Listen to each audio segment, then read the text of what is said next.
A Revolução dos Bichos. De George Orwell. Capítulo 7. Aquele inverno foi horrível. As tempestades seguiram-se o granizo e as nevadas, depois o gelo, que somente se desfez em meados de fevereiro. Os bichos fizeram todo o possível na reconstrução do moinho de vento, conscientes de que o mundo tinha os olhos sobre eles e de que os invejosos seres humanos vibrariam de contentamento se o moinho não fosse concluído a tempo. Apesar de tudo, os humanos recusaram-se a crer que Bola de Neve tivesse destruído o moinho de vento. Afirmavam que as paredes caíram porque eram finas demais. Os animais sabiam não ser essa a causa. Mesmo assim, deliberaram desta vez construir as paredes com 90 centímetros de largura, ao invés de 45, como inicialmente, o que exigia muito mais pedra. Durante longo tempo a pedreira esteve coberta de neve e foi impossível fazer qualquer coisa. Algum progresso se conseguiu depois, no tempo gelado e seco que se seguiu, mas foi um trabalho cruel, e os animais já não o realizavam com a mesma esperança de antes.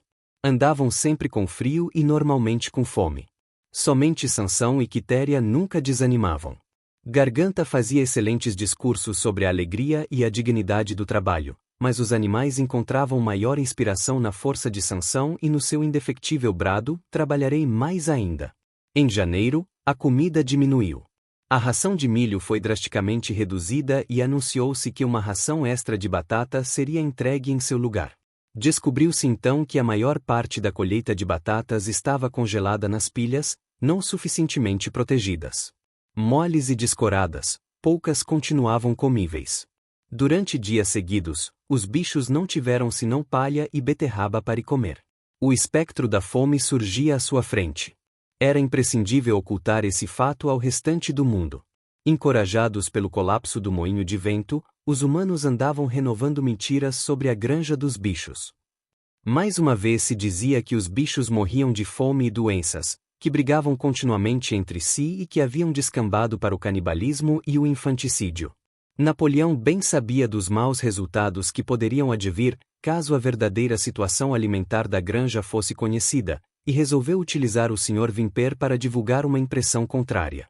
Até então, os animais tinham tido muito pouco ou nenhum contato com Vimper em suas visitas semanais. Agora, entretanto, alguns bichos selecionados, principalmente ovelhas, foram instruídos para comentarem, casualmente, mas de forma bem audível, o fato de terem sido aumentadas as rações. Em complemento, Napoleão deu ordens para que as tulhas do depósito, que estavam quase vazias, fossem recheadas de areia quase até a boca, depois completadas com cereais e farinha. A um pretexto qualquer, Vimper foi conduzido através do depósito e pôde dar uma olhadela nas tulhas. Foi enganado e continuou a dizer lá fora que, absolutamente, não havia falta de alimento na granja dos bichos. Não obstante, no fim de janeiro, tornou-se positiva a necessidade de conseguir-se mais cereais em algum lugar. Naqueles dias Napoleão raramente apareceu em público, passando o tempo todo no casarão, guardado por um cão mal encarado em cada porta. Quando surgiu outra vez, foi de maneira cerimoniosa, com uma escolta de 6 cachorros que o cercavam de perto e rosnavam caso alguém se achegasse demais. Frequentemente não aparecia, nem sequer aos domingos de manhã, enviando suas ordens por intermédio de outro porco, de preferência Garganta. Certa manhã de domingo, Garganta anunciou que as galinhas, que recentemente haviam começado a pôr, deveriam entregar-lhe seus ovos, pois Napoleão assinara, por intermédio de Vimper, um contrato de fornecimento de 400 ovos por semana.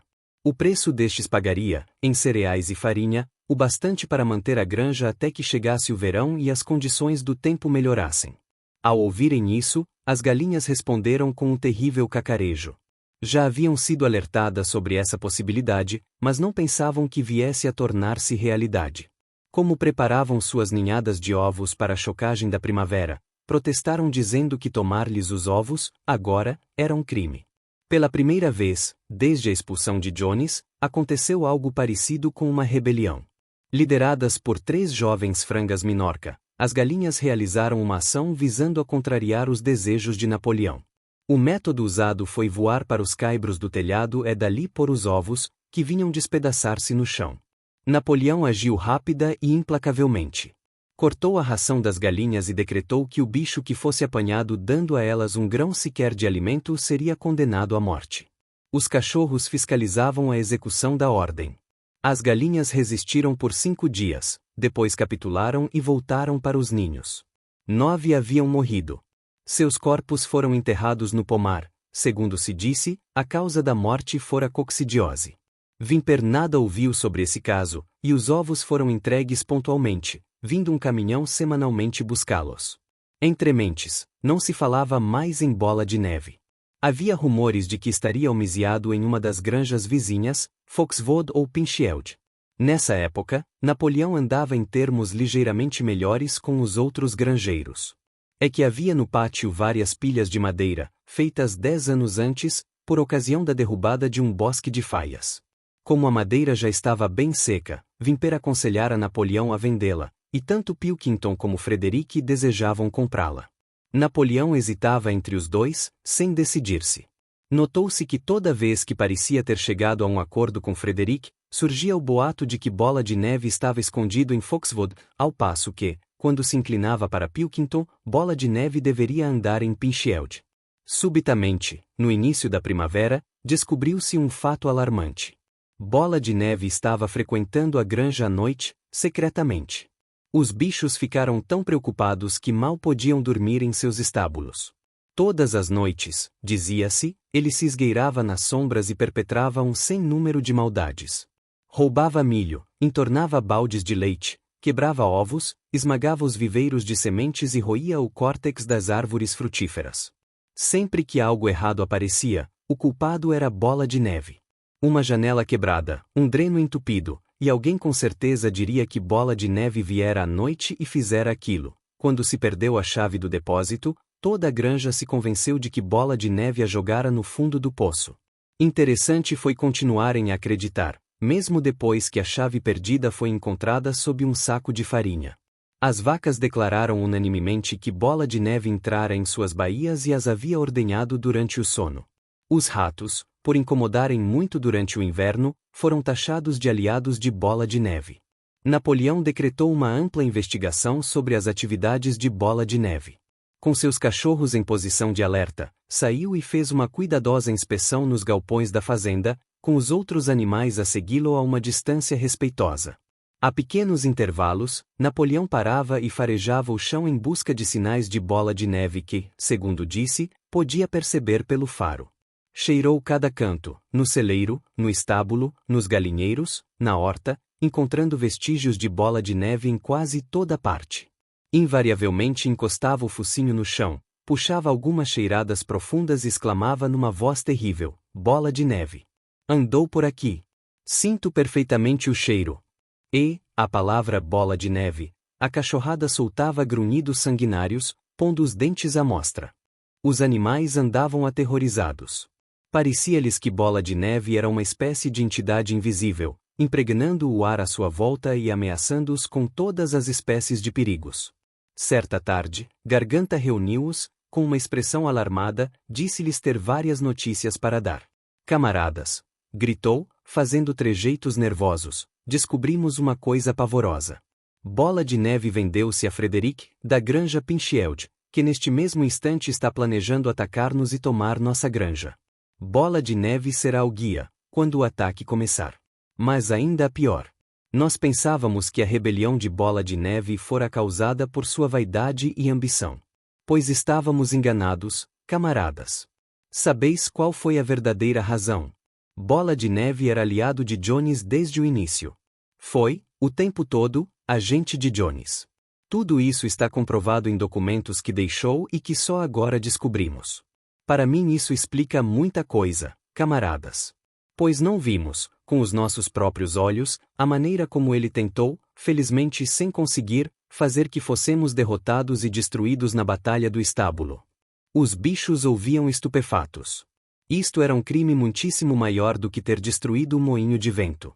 Mas alguns minutos se passaram até eles compreenderem a completa significação de tudo aquilo.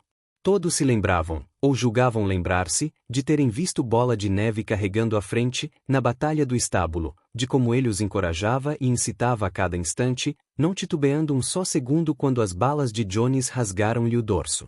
Inicialmente foi difícil entender de que maneira isso combinava com estar do lado de Jones. Até Sansão, que raras vezes fazia perguntas, ficou confuso. Deitou-se, enfiou as patas dianteiras debaixo do corpanzil, fechou os olhos e com grande esforço, tentou reunir os pensamentos. Não acredito, disse. Bola de Neve lutou bravamente na batalha do estábulo. Isso eu vi com meus próprios olhos. Pois nós até não lhe demos uma herói animal, primeira classe, logo depois? Esse foi o nosso erro, camaradas. Pois agora sabemos, e está tudo escrito nos documentos encontrados que, na realidade, ele tentava conduzir-nos à desgraça. Mas ele foi ferido, insistiu Sansão. Todos o vimos ensanguentado. Isso era parte do trato, gritou Garganta. O tiro de Jones pegou apenas de raspão. Eu poderia mostrar isso a vocês, escrito com a letra dele mesmo, se vocês soubessem ler. A combinação era Bola de Neve dar o sinal de retirada no momento crítico e abandonar o terreno ao inimigo. E ele quase conseguiu isso, posso dizer até que teria conseguido, se não fosse o nosso heróico líder, o camarada Napoleão. Lembram-se de que, bem no momento em que Jones e seus homens atingiram o pátio, Bola de Neve, de repente, virou-se e fugiu, seguido de muitos animais? E não foi nesse exato momento, quando já nos dominava o pânico e tudo parecia perdido, que o camarada Napoleão surgiu proferindo o brado de morte à humanidade, e fincou os dentes na perna de Jones. Por certo vocês se lembram disso, não é, camaradas? Exclamou Garganta, dando pulinhos de um lado para outro. Bem, agora que Garganta descrevera a cena tão vividamente, parecia aos animais que de fato se lembravam. Pelo menos lembravam-se de, no momento crítico da batalha, Bola de Neve voltar-se para fugir. Sansão, porém, ainda permanecia um tanto contrafeito. Não acredito que Bola de Neve fosse um traidor desde o começo, disse por fim. O que fez depois, é outra coisa. Eu ainda acho que na batalha do estábulo ele foi um bom camarada. Nosso líder, o camarada Napoleão, disse Garganta, falando devagar e com firmeza, declarou categoricamente, camarada, que Bola de Neve era agente de Jones desde o início, sim, desde o instante mesmo em que imaginamos a revolução. Ah, isso é diferente. Respondeu Sansão, se o camarada Napoleão diz, deve ter razão. Esse é o verdadeiro espírito camarada. Exclamou Garganta. Porém, todos notaram a olhadela feia que deu para Sansão, com seus olhos matreiros. Depois virou-se para ir embora, mas se deteve e acrescentou de maneira impressionante: alerto a todos os animais desta fazenda para que mantenham os olhos bem abertos. Temos motivos para pensar que alguns dos agentes secretos de Bola de Neve estão ocultos entre nós neste momento. 4 dias depois, à tardinha, Napoleão mandou que os bichos se reunissem no pátio.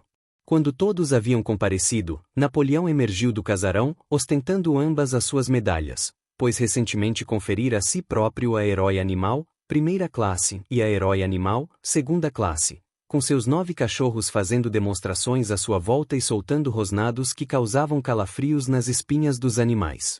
Estes se encolheram silenciosos em seus lugares, parecendo pressentir que algo horrível estava por acontecer. Napoleão parou e dirigiu um olhar severo à assistência, depois deu um guincho estridente. Imediatamente os cachorros avançaram, pegando 4 porcos pelas orelhas e arrastando-os a guinchar, de dor e terror, até os pés de Napoleão. As orelhas dos porcos sangraram e o gosto do sangue pareceu enlouquecer os cachorros. Para a surpresa de todos, 3 deles lançaram-se sobre Sansão. Este reagiu com um pataço que pegou um dos cachorros ainda no ar, jogando-o ao solo. O cachorro ganiu pedindo compaixão, e os outros 2 fugiram, com o rabo entre as pernas. Sansão olhou para Napoleão para saber se devia liquidar o cachorro ou deixá-lo ir. Napoleão pareceu mudar de ideia e rispidamente ordenou a Sansão que o soltasse, e ele ergueu a pata, deixando ir o cachorro ferido, uivando. O tumulto amainou. Os 4 porcos esperavam trêmulos, com a culpa desenhada em cada linha do semblante. Então Napoleão concitou-os a confessar seus crimes. Eram os mesmos que haviam protestado quando Napoleão abolira as reuniões dominicais. Sem mais demora, confessaram ter realizado contatos secretos com Bola de Neve desde o dia de sua expulsão e haver colaborado com ele na destruição do moinho de vento. Confessaram ainda que também haviam se comprometido com ele a entregar a Granja dos Bichos a Frederic. Acrescentaram que Bola de Neve havia admitido, na presença deles, ter sido durante muitos anos agente secreto de Jones. Ao fim da confissão, os cachorros estraçalharam-lhes a garganta e com voz terrível, Napoleão perguntou se algum outro animal tinha qualquer coisa a confessar. As 3 galinhas que haviam liderado a tentativa de reação a respeito dos ovos aproximaram-se e declararam que Bola de Neve lhes aparecera em sonho, instigando-as a desobedecerem às ordens de Napoleão. Também foram degoladas. Aí veio um ganso e confessou ter escondido 6 espigas de milho durante a colheita do ano anterior, comendo-as depois, à noite. Uma ovelha confessou ter urinado no açude por insistência de Bola de Neve, e 2 outras ovelhas confessaram ter assassinado um velho bode, seguidor especialmente devotado de Napoleão, fazendo-o correr em volta de uma fogueira quando ele, coitado, estava com um ataque de asma.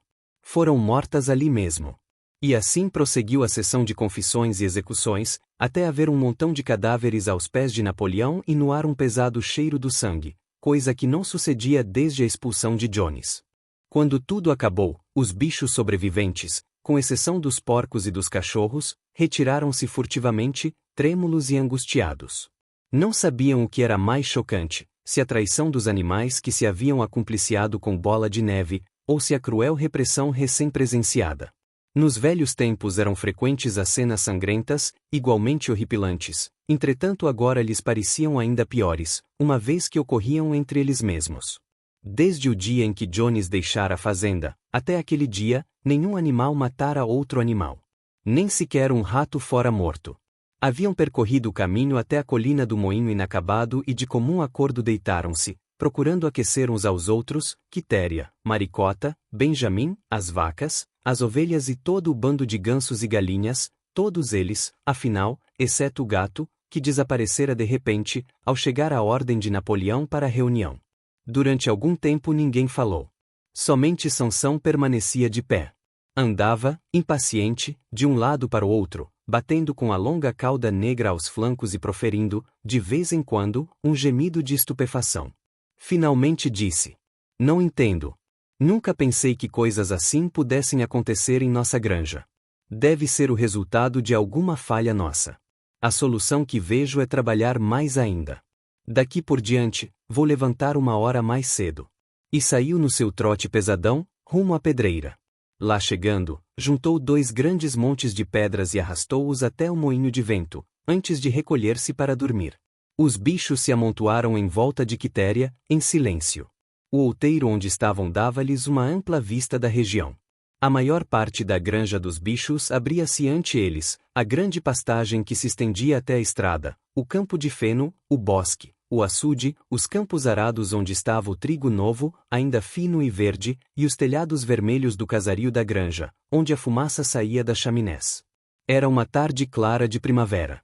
A grama e a sebe em brotação douravam-se aos raios horizontais do sol. Jamais a granja lhes parecera, e com uma espécie de surpresa lembraram-se de que tudo era deles, cada centímetro era de sua propriedade, um lugar tão agradável. Olhando pela encosta da colina, Quitéria ficou com os olhos cheios de água. Se pudesse exprimir seus pensamentos, diria que aquilo não era bem o que pretendiam ao se lançarem, anos atrás, ao trabalho de derrubar o gênero humano. Aquelas cenas de terror e sangue não eram as que previra naquela noite em que o velho major, pela primeira vez, os instigara à rebelião. Se ela própria pudesse imaginar o futuro, veria uma sociedade de animais livres da fome e do chicote, todos iguais, cada qual trabalhando de acordo com sua capacidade, os mais fortes protegendo os mais fracos, como ela protegera aquela ninhada de patinhos na noite do discurso do major. Em vez disso, não podia compreender por que haviam chegado a uma época em que ninguém ousava dizer o que pensava, em que os cachorros rosnantes e malignos perambulavam por toda parte e a gente era obrigada a ver camaradas feitos em pedaços após confessarem os crimes mais horríveis. Não tinha em mente ideias de rebelião ou desobediência. Sabia que, por piores que fossem, as coisas estavam muito melhores do que nos tempos de Jones e que antes de mais nada era preciso evitar o retorno dos seres humanos. Acontecesse o que acontecesse, ela permaneceria fiel, trabalharia bastante, cumpriria as ordens recebidas e aceitaria a liderança de Napoleão. Mesmo assim, não fora por aquilo que ela e todos os animais haviam esperado e trabalhado. Não fora para aquilo que haviam construído o moinho de vento e enfrentado as balas da espingarda de Jones. Tais eram seus pensamentos, embora ela não tivesse palavras para expressá-los. Por fim, sentindo que assim substituiria as palavras que não conseguia encontrar, começou a cantar Bichos da Inglaterra. Os outros animais, sentados à sua volta, foram aderindo e cantaram a canção 3 vezes, bem na melodia, mas lenta e tristemente como nunca haviam cantado antes. Mal haviam terminado de cantar a 3ª vez, apareceu Garganta, seguido de 2 cachorros, com ar de quem tem coisa muito importante a dizer. Anunciou que, por decreto especial do camarada Napoleão, a canção Bichos da Inglaterra fora abolida. Daquele momento em diante, era proibido cantá-la. Os animais foram colhidos de surpresa. Por quê? Exclamou Maricota. Não há necessidade, camaradas, respondeu Garganta inflexivelmente. Bichos da Inglaterra era a canção da Revolução. Mas a Revolução agora está concluída. A execução dos traidores, hoje à tarde, foi o ato final. Em Bichos da Inglaterra expressávamos nosso anseio por uma sociedade melhor, no porvir. Ora, essa sociedade já foi instituída. Evidentemente, o hino não tem mais valor algum. Mesmo amedrontados como estavam, alguns animais poderiam ter protestado, se nesse momento as ovelhas não enveredassem pelo 4 pernas bom, 2 pernas ruim, que durou vários minutos, pondo fim à discussão. E, assim, não mais se ouviu Bichos da Inglaterra. Em seu lugar, Minimus, o poeta, compusera outra canção que começava dizendo: Granja dos bichos, granja dos bichos. Jamais te farão mal. E isto passou a ser cantado todos os domingos após o hasteamento da bandeira. Mas, de certa maneira, nem a letra nem a música jamais pareceram, aos animais, como as de Bichos da Inglaterra.